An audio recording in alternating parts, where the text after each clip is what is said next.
God, there are people out there making an income peeling eggs on TikTok. Why am I not doing that?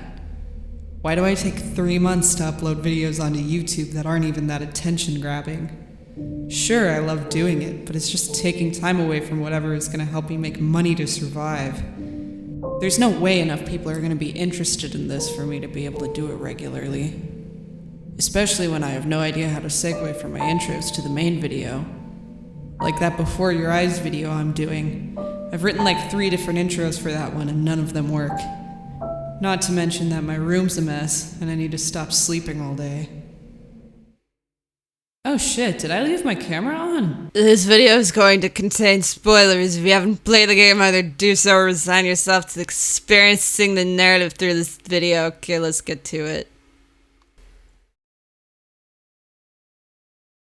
Hi. Hello. Welcome to the main video. Today I want to talk about a game that's been on my mind lately. One of those tearjerker narrative ones. This is Before Your Eyes, a game that's been hitting really close to home for me lately.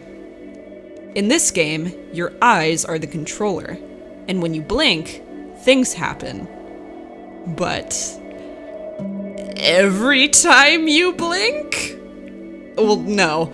You'll either get an interaction prompt or you'll see a metronome at the bottom of the screen. If you blink while the metronome is visible, time jumps forward.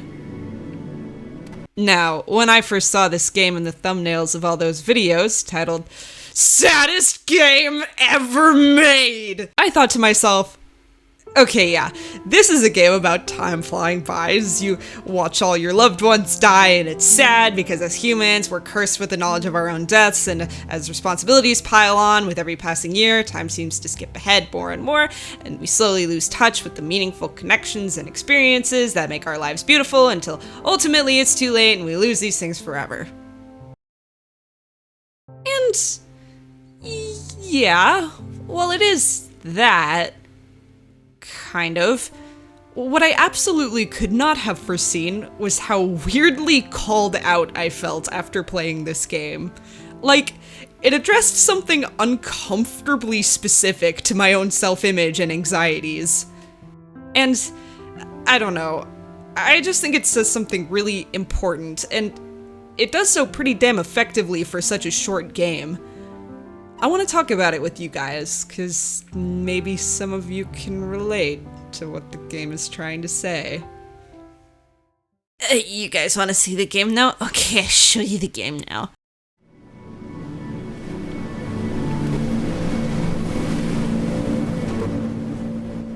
You are in an open sea, stranded with a bunch of glowing orbs. A small boat approaches you, and suddenly you are fished out.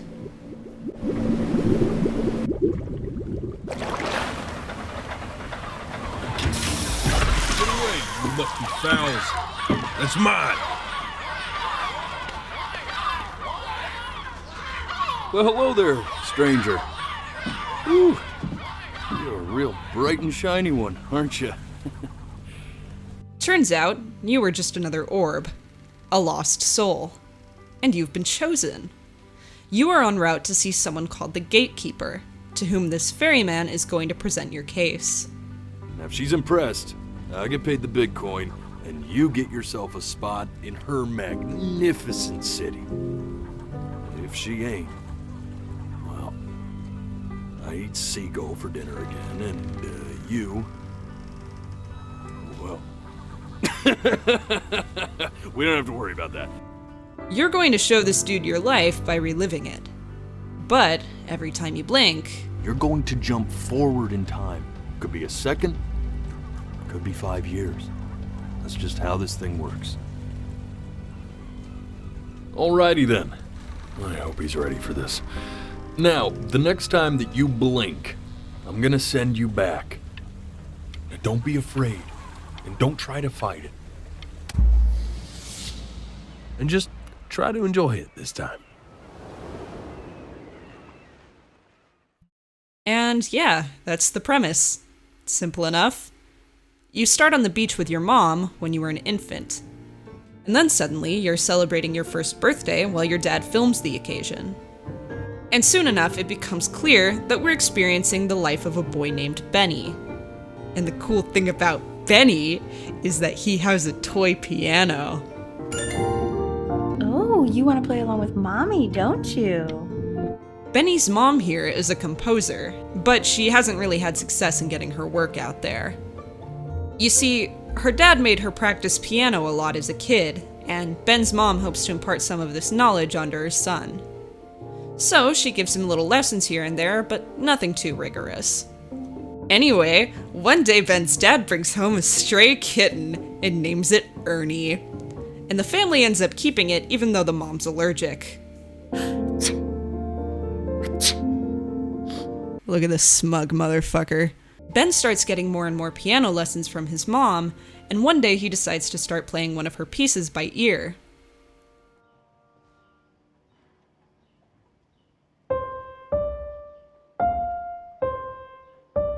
Wait, that's my piece. How did you figure out how to play that? Richard, are you hearing this? What? He's playing my piece. He must have figured it out by ear. I mean, I was a gifted kid, but he's brilliant. So mom teaches him more seriously and intends to enroll him in formal lessons. She especially wants Ben to improve before her father comes for a visit. You know, my father once told me, when I was about your age, the only way to fight against time is to create a work of genius, which might live on after you're gone. So I asked him, what about your children? Thinking, I might be a work of genius just as I was.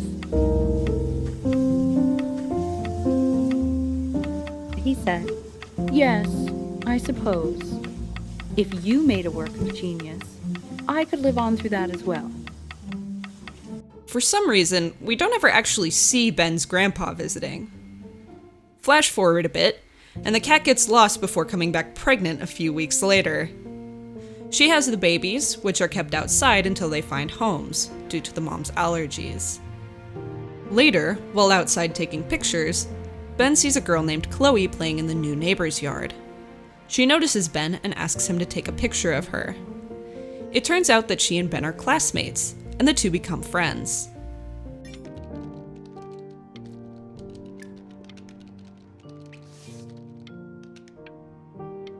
Whoa, that's a pretty good drawing. You should draw pictures of more different stuff. Not me, though. I'll actually kill you if you try to draw me, and you saw what I'm capable of in your backyard.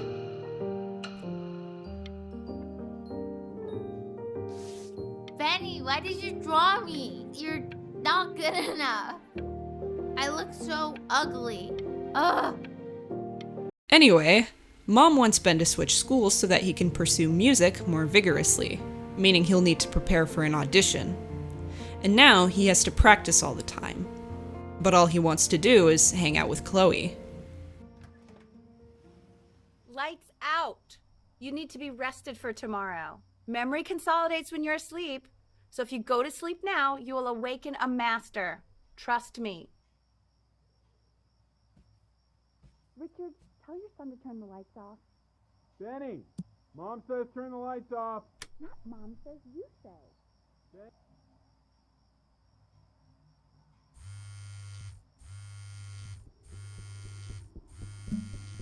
The night before the audition, Chloe invites Ben to sneak out with her and go to the beach. So here you have a choice. You can either go out to see Chloe or you can rest before your audition. But honestly, this choice doesn't really affect much, so let's just assume that you chose to go out and see Chloe. You know, I'm really glad you're here. There's something I've been meaning to talk to you about. Or to get off my chest. Okay.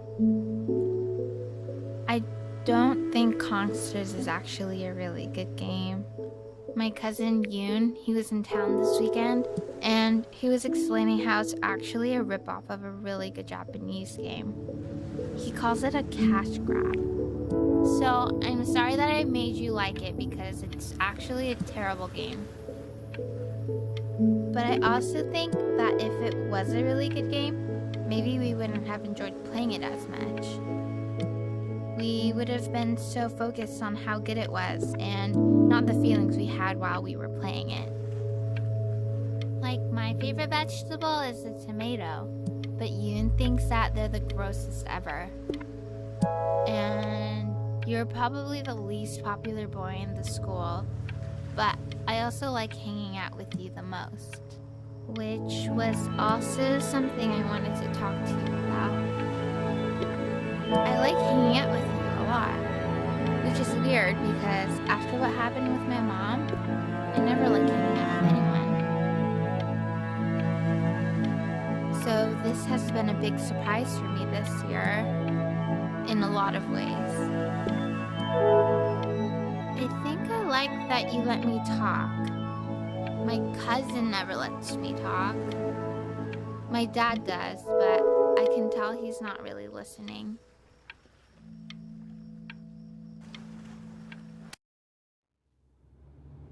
Probably didn't sleep at all. Out in the cold all night. You're already feeling sick, aren't you? Naturally, being sleep deprived, Ben bombs the audition. Even if you don't go out to see Chloe, Ben still doesn't get accepted into the school, even though he, actually gives an impressive performance. And worse, he ends up getting sick and has to stay home from school for a while.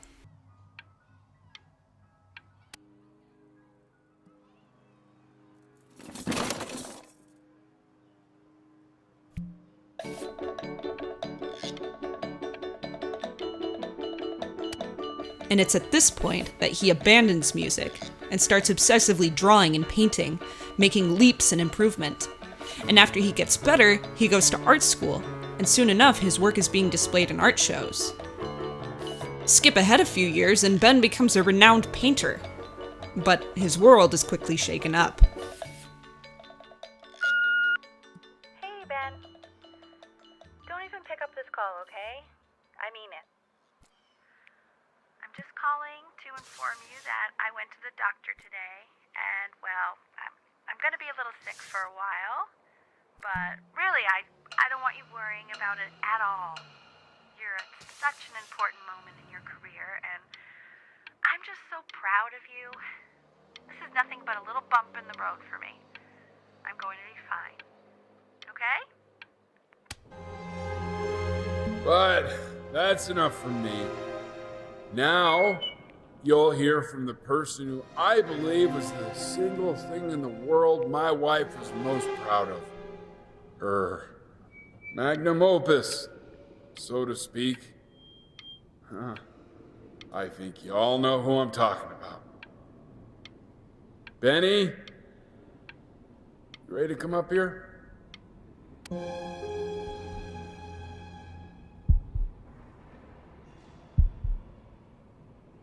on, B. Say something.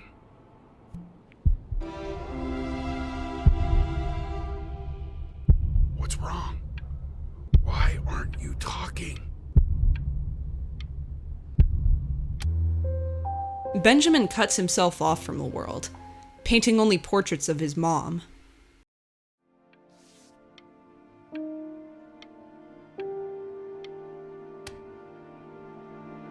Look. It's unbelievable, Benny. It's like she's standing in the room with us. Like I can see her in the paint. After a long hiatus, he includes one of these portraits in an exhibit, and the painting is hailed as a work of genius. His mom is even retroactively discovered, and is celebrated as one of the great composers of her time. And at the art show, Ben reunites with Chloe by chance, and she asks if he'd like to get a drink after the show. Now, at this point, I was thinking, isn't that kind of cheap? Like, all his life, Ben had this huge expectation placed on him to become a genius, and that all just ended up working out for him. Like, how often does that actually happen? Well, anyway, the game's not over yet, so let's move on. I'd really love to catch up. I can't believe everything that's happened to you. I want to hear all about it. Now would you look at that? I cannot believe my luck. Woo-hoo-hoo-hoo! You finally hit the jackpot, Flapjack. All the nobody nothings dying every day. You finally sink your hook into a... Oh, well, there you are. The ferryman is super hyped to hear that a famous artist has landed in his hands. So while you wait to meet the gatekeeper, he gives your story a test run, reciting the tale of Ben as a child prodigy in music who abandoned the craft to instead become a world-renowned painter. He was accepted into an exclusive art school where he caught the eye of an esteemed professor who launched his work into the national spotlight. Now be quiet, all of you. With expectations on his career mounting, he stalled himself into bankruptcy, which turned out to be a blessing, for it wasn't until he returned home to the house he grew up in that he began work on what would ultimately be considered his masterpiece. I said shut up, you scumballs! You mucky fowls!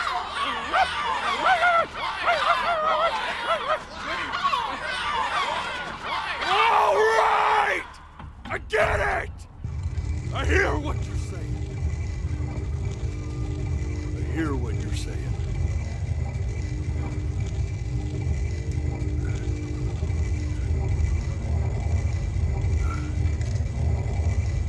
I had assumed as much anyway. I should probably tell you, those things, they're not regular gulls. They're lyre birds. They're what becomes of souls who tried to lie to the gatekeeper.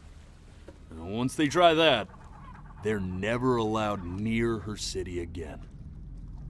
I get to feeling bad for not defending them right, so they just stay on with me. Living reminders of my oratory shortcomings.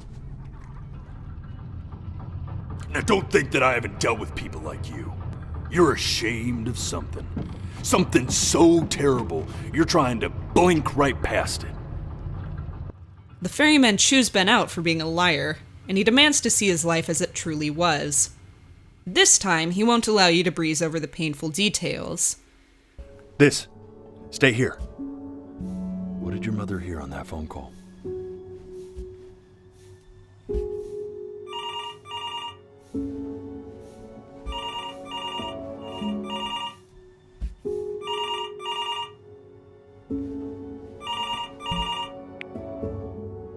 I'm getting it. Hello? Yes, of course. This is Elle, his daughter.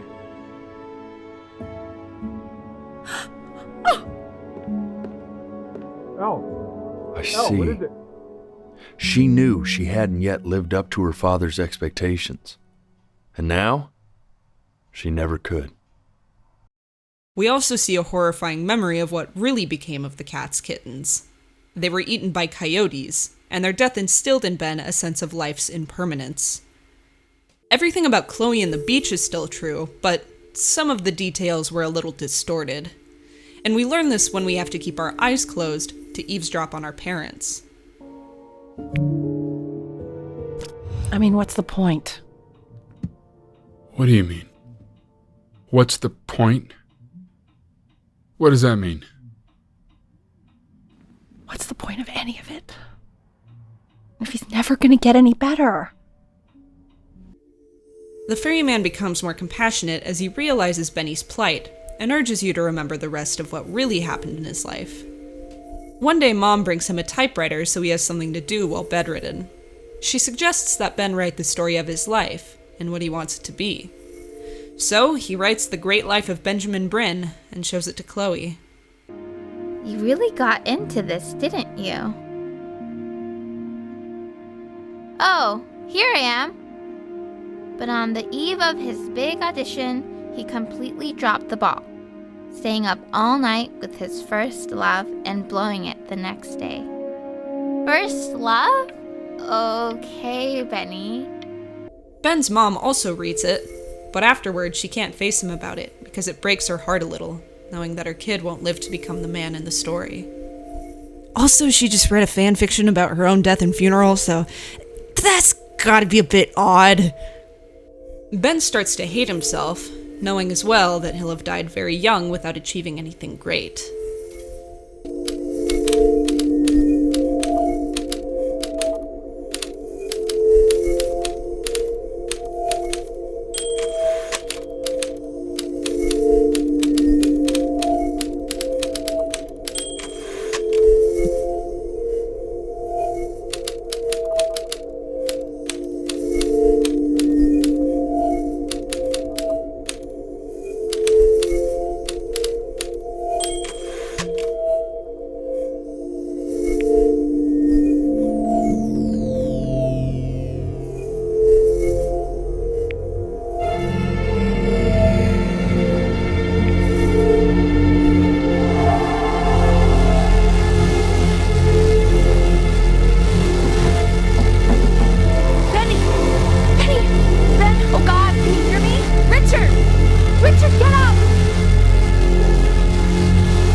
Ben gets a new pain medication, and now his days are spent in bed, pushing a button for more meds as his mortality lingers over him.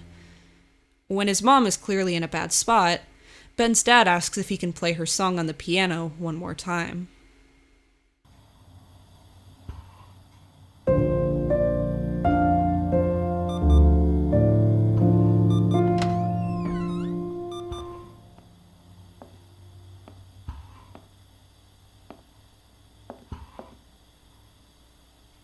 Keep playing, B. She's listening.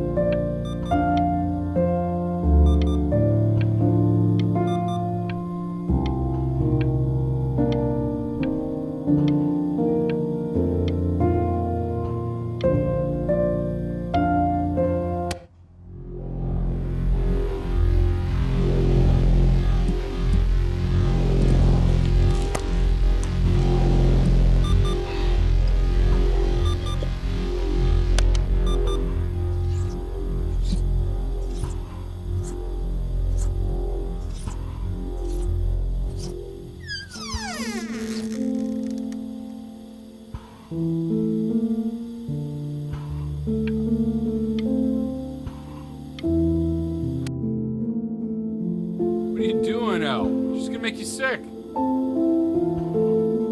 Oh, it's okay. I'm just so happy she's here. We've got to show this cat some real love. She's been through more than we can even imagine. One day, Chloe comes over to visit Ben. I was thinking about what you said in the story the other day and how I reacted to it. I feel kind of bad. I shouldn't have done that. But hey, what are you looking at? Don't look up there. Look at me. I'm talking to you.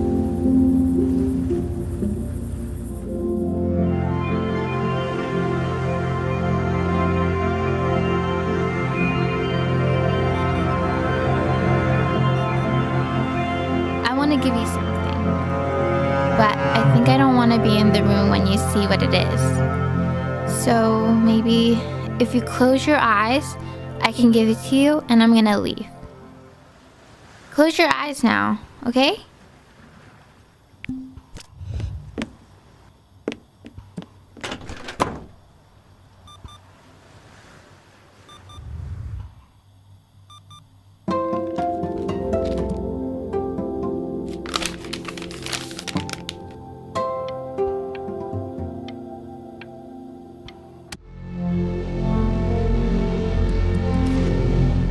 And Benny's days ooze by, consisting of eating, drinking, and dosing himself with pain meds. But at least his mom starts writing music again.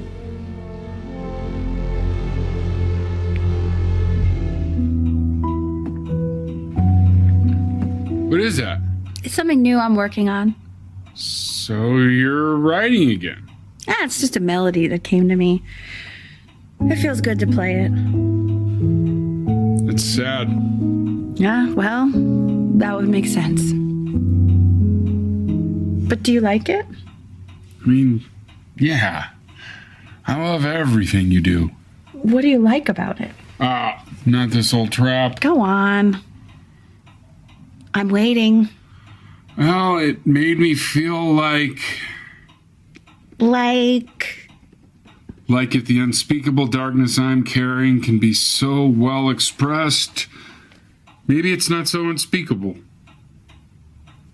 Nailed it, didn't I? Yeah. I mean, that was pretty good.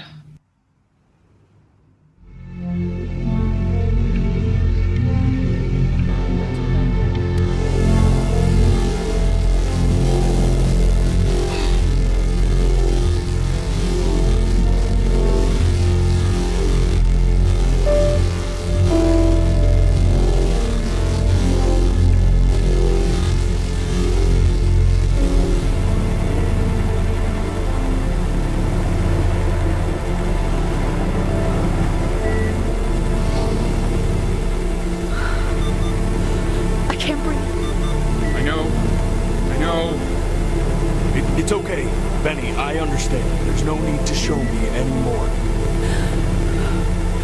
No, Richard, it's like I can't breathe. Like there's this clamp on my chest. I know. It's okay.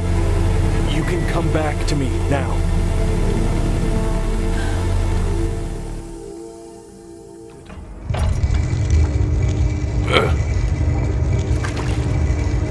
It's finally time for us to meet the gatekeeper, who will take a certain form depending on the soul she judges. And the ferryman assures you he knows exactly how to tell your story.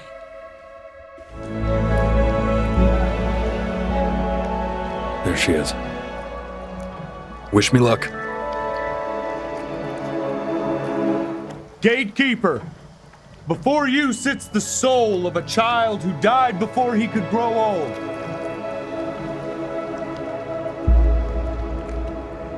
That means she's ready to hear your story.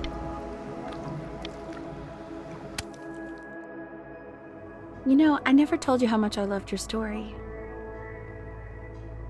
It's really so imaginative, and the person you wrote about is such an interesting and intense guy. My only issue was, well, I didn't like him very much. So, I wanted to read you something I wrote for you, which is about the Benny I've known for 11 years now. It's called The Great Life of Benjamin Bryn. Benjamin Bryn was born into an ordinary home, to an ordinary mother and father in a small town by the sea. His mother was a composer, or at least that's what she dreamed she'd be. So, when her own dreams didn't pan out, she began to dream for him. But then, when he was just 11 years old, he got sick and was forced to stay inside for an entire year. And in that year, he began to worry that he hadn't lived enough. So he made up a story of the great life he thought he wanted to live, which only made him forget the great life he already had, how he had filled a new home with light and joy and promise, How he met a girl, his neighbor, who felt all alone in the world and made her feel okay again. And how, even when he was sick, he still gave his parents hope. How he reminded them exactly who they were after they had almost forgotten. So when he knew he was going to go, he was okay. Because he'd already lived a great life, a full life. And he was everything he needed to be, just as he was.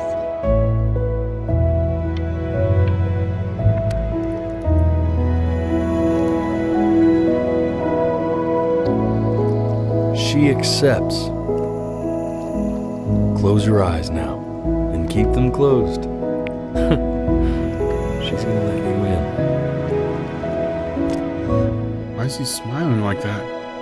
He must be somewhere that he likes.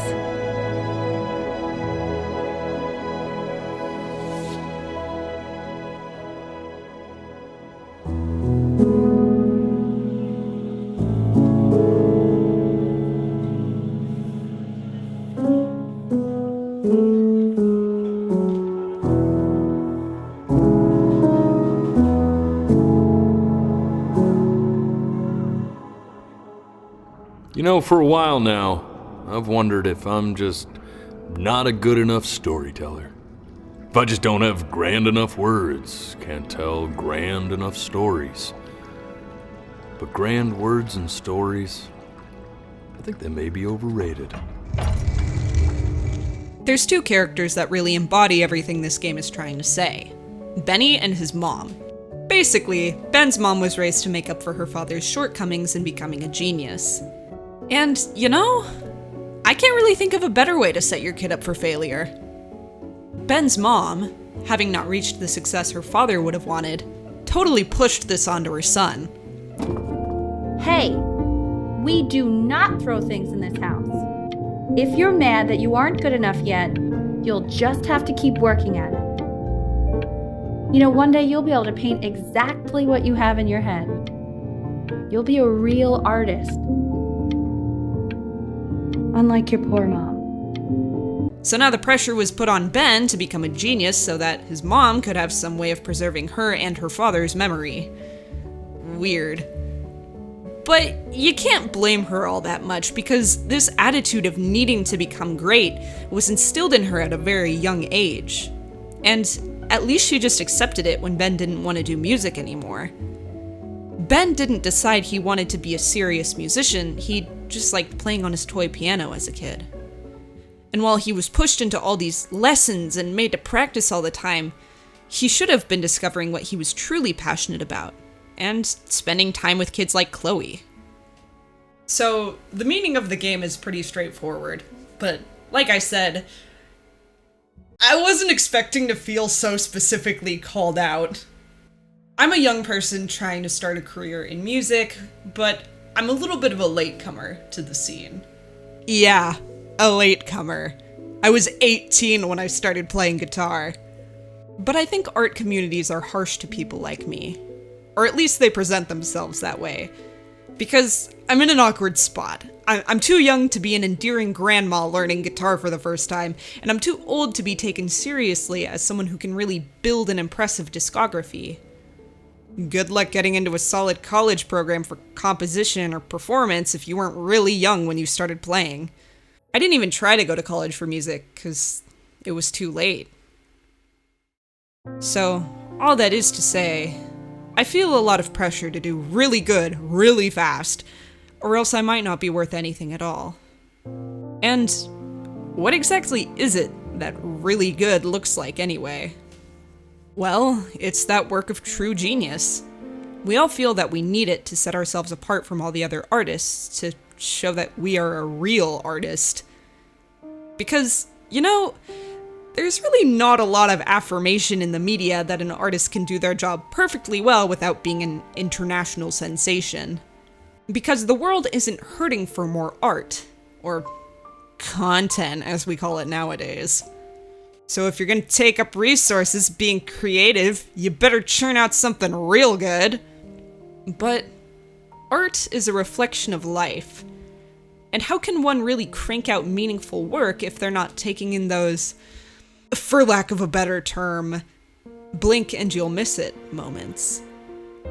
I'm incredibly neurotic about my artistic production.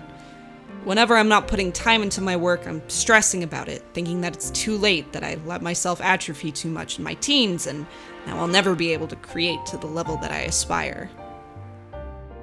I see a lot of posts. I search for a lot of posts on forums about whether it's too late to build a successful music career if you're already in your 20s and haven't been playing that long. And while the responses I see come off as a bit saccharine, I've come to see a truth in them. It's never too late until you're dead. And if you are dead, well, that's all good. At least you got to live. The sun's gonna explode and ultimately our entire universe is gonna be destroyed with no trace of humanity left. An artist's immortality has to end somewhere. And upkeep on a creative career is no joke. So, if you're gonna be an artist, you must do it because you love it.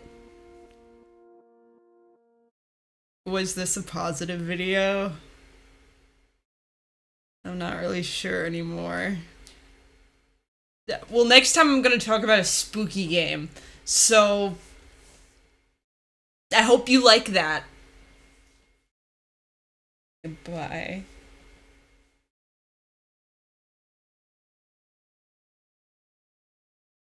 It's been so long since I've uploaded that all my hair has fallen off.